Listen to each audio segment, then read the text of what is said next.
Do you want to live forever? Stick around to figure out what foods will help you do that. Or at least help you live longer, probably. It's like leaving a gift for yourself. It was one of our go-tos when the kids were little. The other main thing we need to focus on for our overall longevity is greetings and welcome to or welcome back to PB with Jay. Here on the channel, we focus on all things plant-based goodness. A little while back, I did a what I eat in a day video featuring the lessons learned in How Not to Age by Dr. Michael Greger. I did a couple other nerdy videos talking about that book that I will link to in the description down below, but I got a resounding request for a part 2 to that video. So that's what we're doing today.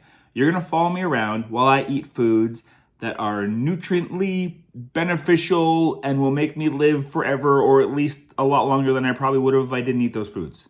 I know in these kind of videos, people don't necessarily want a big lecture, so I'm not gonna give you one. Just know that these foods are beneficial for all of these things that I have on this screen. And if you want more information about that, let me know in the comments down below and we can have a discussion there. Or join us over on our Mighty Network where we can have a really nerdy deep talk about it, because that's the kind of stuff that happens over there sometimes. We get nerdy. Want to get nerdy with us? That sounded creepy. Didn't mean to sound creepy. Sorry. Mostly just to say, I'm just going to show you the food we're eating here today as well as how to make it. But before that happens, I'd like to say hello to some of you who have said hello to us in the comments down below. Janice from Statesboro, Georgia, where everyone apparently thinks vegetables should have ham in them. Michelle from Ottawa, Ontario. Joel from New Knoxville, Ohio. Joyce from Australia. Israel's from Honolulu, Hawaii. Wendy from Victoria, British Columbia. Carol from the North Shore of Auckland, New Zealand. Cool Nay from Maine. Lonesome Cowgirl from France. Leslie from Paw Paw, Michigan. Jennifer from Northern Maine. Leela from Argentina. And Lisa from Menominee, Michigan. I know there's some people in the comments that were expecting me to say that incorrectly. And I'm like 99% sure I didn't. I'm sure you'll let me know if I did. If you would like a shout out here on the channel, let me know in the comments down below what you like to eat to maximize your longevity. If you find yourself enjoying this video at any point in its run, hit that like button to let YouTube know to share this with other people. And subscribe if you haven't yet for more videos like this. All right, let's eat some food for maximum longevity. So one of the breakfasts I like to make on a regular basis is overnight oats, because it's really, really simple and you make it the night before. It's like leaving a gift for yourself in the morning. But one of my hacks I really like is when I have a nut butter jar that's basically empty, like this one is, but there's lots of residue on the inside. Like there's probably at least a tablespoon of peanut butter inside of there. What I will do is I'll make overnight oats inside this jar, and then what happens is the peanut butter kind of like gets mixed in with it, and then you mix that together in the morning, and it's a way to like use up all that stuff that you would normally just rinse out. The last Vitamix we bought had a scraper like this, so it's perfect for something like this and getting the sides down. So what I'm gonna do with this is I'm going to blend together like, I don't know, 3/4 cup, maybe a little bit more, of plant milk with some chia seeds as well as a small banana. I'm gonna mix it all together and make a really thick milk. I'm also gonna add to this a little bit of my Lean Fit protein powder. I have a discount code down in the description down below. You can get, I think, 10% off. If I'm wrong, I'll mark it down here. I'm just gonna blend this right into here because I realize I'm gonna do a workout in the morning and I want to maximize it. Just mix her all up. And then I'm going to mix that together with some oats, half a cup of oats in here. Oh, I'm gonna throw some goji berries in here too, because they'll soak up overnight and soften up. And then in the morning, I'll add some more fruit and some nuts to it probably. So you can see it's really, really thick now this morning. This is perfect. If you were on the go, you could just pour any extra fruit into here and mix it up and use this as a to-go cup. I have done that in the past, but because I'm eating from home this morning, I'm gonna pour this into a bowl, add some more fruit,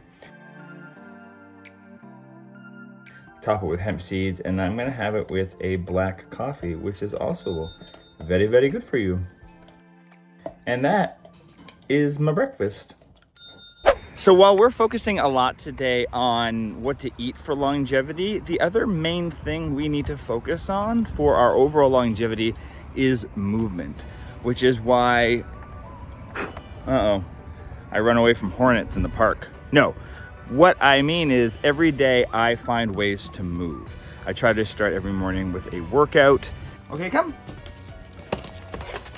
Good boys and girls. And because I got to work from home, I like to take the dogs for a walk at lunch, and it gets me some exercise and it gets them some exercise. And even when I don't work from home, at lunch hour, I try to take at least half of the time I have off for lunch to walk around wherever I am. And when I go for those walks, I like to wear my favorite shoes, Fitville. If you've been watching this channel for a while, you know that Fitville has been an ongoing sponsor of ours, and everyone in our family has multiple pairs of Fitville shoes at this point, and we all love them. They're ergonomic, they're super comfy for all ages and different body sizes and types and needs. And not only that, they're super affordable, and they're even more affordable because Fitville is giving you an exclusive PB with J discount. As usual, the first 30 people that use the code get 30% off, and everyone after that gets 20% off, 25% off. Yeah, that's the deal. Link is in the description down below. They ship to Canada, the United States, as well as Europe. All right, I gotta throw the ball some more for these dogs, and then we're gonna get home and have some lunch. So we're gonna do what I do on most days, which is keep lunch super simple by eating leftovers. That's the real trick to eating this way, is when you do have time to make good meals that are full of delicious ingredients that have all the nutrients and whatnot that your body needs, make a lot more, and you can leave it in the fridge, you can freeze it, and then when you don't have a lot of time, like in the middle of the day, you can just heat it up.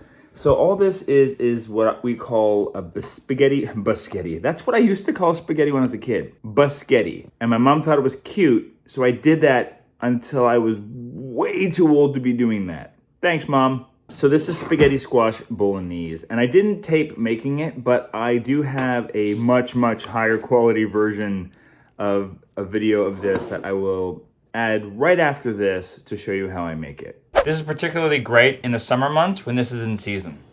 So we're gonna take 2 spaghetti squash and we're gonna cut them in half. Be very careful. Get a really sharp knife, and you wanna cut it as evenly down the middle as you can. I'm strong, I swear. So now, you see all this gunk inside. You don't want that. So take your squash, and you're gonna scrape out all that seeds and the guts that are inside of it. Just try to get all the really stringy bits too. You don't have to make it too pretty, because after we bake this, we're gonna shred it all up anyway. So don't worry if it looks a bit funky on the inside. It's not gonna matter in the end.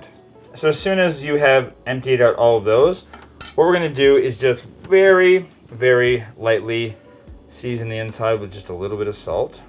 And this is just gonna help to bring out the juices and help it to cook a little bit more even and fast. And then we're gonna lay these out onto baking sheets. A baking dish works for this as well. And we're gonna put them cut side down. And we are just gonna pour a little bit of water inside the pan. So there's about 1/4 of an inch in the pan, and this is gonna help it steam inside the pan. We're gonna cook this inside the oven at 400 degrees for about 45 minutes. We're gonna flip those around halfway through. So while that squash is baking inside the oven, we're gonna make a quick bolognese sauce. Get your pan up to the right temperature to cook. This is how you know it's at the right temperature. Take a little bit of broth or water and just splash the pan. And you're gonna see these little balls dance around and form, and they're gonna join into one massive mega ball. And that's how you know it's the right temperature. So we're gonna throw in a diced onion, 2 or 3 cloves of garlic, depending on how much you like your garlic. And because we wanna make this quick, I'm also gonna throw in the mushrooms. They release water for you, so you don't need oil here. We don't wanna leave that too long. We're just gonna let this really quickly cook. Now I'm gonna add in about 4 stalks of celery diced, 1 carrot diced, and then we're just gonna sweat that, but not for too long. And I'm gonna add just a little bit of vegetable broth, just to help. Oh, that's a happy sound. Oh, the smell's already coming. Yeah, we're just sweating these very delicately because they're gonna cook even more in a second when we boil these. I'm just gonna add a tablespoon of Italian seasoning. If you don't have Italian seasoning, you could use 1 teaspoon each of oregano, basil, garlic powder, or you could swap in some marjoram or thyme. It's pretty flexible with what you use in here. We're gonna use our cooking liquid, which is just 128-ounce can of diced tomatoes with the liquid. The liquid's the important part because that's what's gonna help our lentils cook. So we're gonna add in 1.5 cups of red lentils. These will turn down into a mush. So we're gonna plop those in and just stir them up and get this mixture to a boil.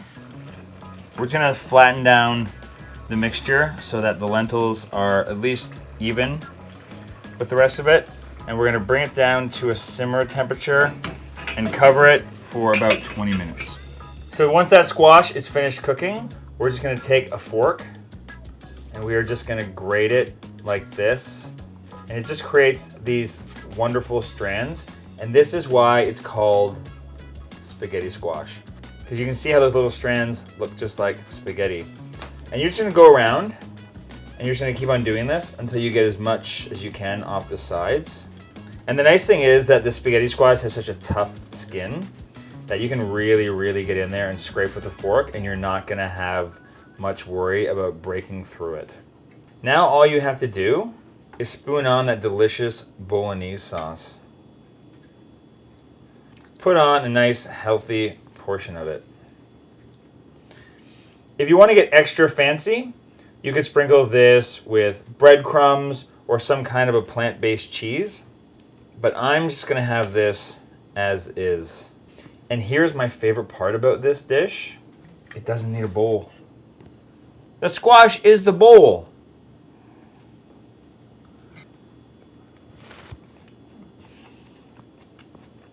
It's so good. It doesn't have the same texture as spaghetti, but it's really close, and it does beautiful things when you mix it with that bolognese. And what's great about this looks like a huge portion, but this is a fraction of the calories you would have in a pasta dish. Spaghetti was my favorite thing as a kid, and this makes 5-year-old Jeremy very happy. So that's how you make it. And today I kept it really simple. All I did was sprinkle on some nutritional yeast on top, as well as some olives. And nutritional yeast are one of those things that just make things a little cheesy, but they're also just packed with nutrients. They're one of those few plant-based ingredients that has B12 in it. So for those that say you can't get B12 through eating plants, you can. It also has a decent amount of little protein in it. So there's that. And if spaghetti squash isn't in season, which it won't be here soon either, you can also use, just a whole grain pasta with this sauce. But another vegetable that works really well is just spiralized zucchini, if you want to go for a really low carb option. And I'm gonna pair that with a glass of my homemade kombucha. This is an apple cinnamon. Kombucha is really good for your gut health, and it just tastes delicious. Way back here on the channel, I did a video where I toured a kombucha factory in London, Ontario. So I will link that in the description down below as well, if you want to check that out. You can see how many it takes until you have a kombucha burp. Oh my goodness, I like this game. And I also have a video here on the channel where I make my own. So if you want to see how to do that, it's not that hard. It's one of the things I started doing during COVID. And then I like to have something a little sweet right after lunch or in the mid-afternoon. So I'll probably reach for either one of those raspberry squares that Wooly makes. We posted that recently in a video as well. I will link in the description down below, as well as her granola bars that she makes for herself and the kids for school. These do have some chocolate in them. You can admit that if you want to be even healthier, but we're big fans of a little bit of chocolate around here. Life's about balance, man. Balance means chocolate. So for dinner, we're gonna make a bunch of things. I was just gonna make this chickpea apple curry that we really like, but Willie wants to use up some more stuff in the fridge that's just gonna add more vegetables and nutrients to our meals. So this dish is great. It's chickpeas, onions, peppers, cloves, ginger, turmeric, cinnamon. Make sure you put a couple cracks of black pepper in there though, so you can activate the benefits of the turmeric. Because otherwise they get locked away. You gotta crack the black pepper in. And there's also an apple in there, gives a little sweetness, and some lemon and peas. But you're gonna make like a salad, and you got some corn going. Got a whole bunch of stuff just lying in the fridge. I gotta run an errand. Willie said she would tape for me. So if she doesn't do a good job, you let her know in the comments. Hey! So as Jeremy mentioned, we are making a chickpea curry style meal. It's a very quick and easy meal to put together. Actually, it was one of our go-tos when the kids were little, and I'd whip home, get home at like 4:15, 4:30, and needed to have dinner on the table by 5 so we could get them 2 pooped kids to bed on time. So it comes together really quickly. So first you just get all the veggies chopped and prepared, and you saute the onions and the peppers and the garlic together till they're soft, and then you add in the spices, mix it all up, and then you add everything else. So the coconut milk, the mango chutney, oh, and then the zest of lemon. The last ingredient you put in before you start simmering is the apple. The recipe calls for a golden delicious, which is lovely in it. I'm just trying to use up what we have tonight. So we have some Macintosh apples, so that's what we're having in it. It's gonna taste delicious. They will break down maybe a bit more than a golden delicious because they're a pretty soft apple, but it's still gonna be tasty and we're not wasting food. Well, this is how you can tell it's been a long first week of teaching. I was like, why does this dish look so thin? I don't remember it being so thin and liquidy. Yeah, I totally forgot to put the chickpeas in, like the main part of the meal. So I put them in after simmering for 15 minutes. You should put them in before simmering for 15 minutes. My bad. One more adjustment that I made to the recipe, is that I put in a cup of peas. I don't think half a cup is enough in this recipe. Brings out some color, and they're also super healthy. So, and they're sweet, they're tasty. They're all things good about being green. Then it's ready. You put it on some rice, quinoa, even on lettuce. If you're trying to eat more greens, that's one way to do it, is to put your curries on greens. Yeah, so we're just cleaning out the fridge. It's Friday night, so we're having like a weird mishmash dinner of this curry, some salad, and some corn on the cob. So it's kind of fun. Anyway, here we go. So we are too full for dessert because we had so much good whole food plant. I tried to make a whole food plant-based reference thing that didn't work. Anyway, we had so much food that was delicious and good for us. But a dessert I was thinking of making is like Apple Nachos, which I believe was in one of the cookbook reviews we did. That's a really good one. It's basically just slicing up apples and putting on healthy things like drizzle some nut butter on. You could put some granola on. I have homemade granola. The other dessert we were thinking of making are mug cakes, which these two are experts at. I'm the king of it. No, I'm the queen of it. Anyway, I will post a recipe for that right here. So what we have here is a 1/4 cup of whole wheat with another 1/2 tablespoon, right? Yeah. And then inside of that, we're gonna add 1/2 teaspoon of Baking powder. You wanna do that in each one? And then a pinch of salt, right? What do they call for a sweetener? Just white sugar. White sugar, but we're gonna use? Coconut. Yeah, always do it towards the camera, right? It's a bit awkward. It's awkward to do it towards the camera, but Paul gets upset if I don't. So we're just gonna mix that together until all of the dry stuff is combined. And then it called for just regular milk, right? Yeah. So we're using Oat milk. Oat milk. 1/2 of one of these is just vanilla, so it's just like a 1/2 teaspoon of vanilla in each one. And then it called for butter, right? Yeah. What are we gonna use instead of butter? Banana. Ephraim already mashed it together. So we're just gonna try to divide it as best we can equally between both cups. And that's it. Now we're just gonna stir it around. Okay, so the trick here is just to make sure there's no dry bits at all. And then the trick to this when you bake it is just to try to scrape off all the stuff from the sides, because if you don't, it's just gonna kind of cake on, and it's just things that you won't be able to eat. It'll just end up inside the batter. For those at home, if you wanted to make this gluten-free, what could we use for the flour? Gluten-free flour. Or, Oat flour. boom. And then just a handful of chocolate chips each. These are non-dairy. You could switch out the chocolate chips and use dried fruit if you wanted to, or you could add some nuts to this as well if you want to make it more like a banana bread. Yeah. What's another thing? If people don't like bananas, what could you put in here instead of bananas? You could put in applesauce. Yep. Or margarine. What's the trick to cooking this? Put it in the microwave for a minute and Little treat. for a minute and 45 seconds, and then Leave it inside, right? yeah, leave it inside for another minute. Don't take it out right away. You gotta wait one more minute. But we're gonna do these one at a time, right? Yeah. All right, so let's put these in the microwave and we will be right back to show you what it looks like. So as you can see, these turned out pretty awesome. A warning at home. Make sure. Oh, you just dove right in. Yeah. You didn't wait on your whole speech planned. Oh, it's so gooey. And it burned my mouth a little bit, but I don't care. Yeah. That is really good. Like for a borderline healthier dessert, this is pretty great. You got really excited there. It's hot. It is hot? Yeah, watch out for the bottom. So maybe give it a few minutes to cool down. But we made this in less than 5 minutes, all told. And then maybe give it another 5 minutes to cool down and you're good to go. This also goes amazing with some plant-based ice cream, but it's pretty awesome on its own. And the banana also gives it a good flavor. Yeah. It's like banana bread. It's hot and delightful. Good work. All right, just take it. Just take it already. Have this thing. Keep it. Thank you for joining us as we stumbled through our what I eat using the things taught in How Not to Age. What the flip?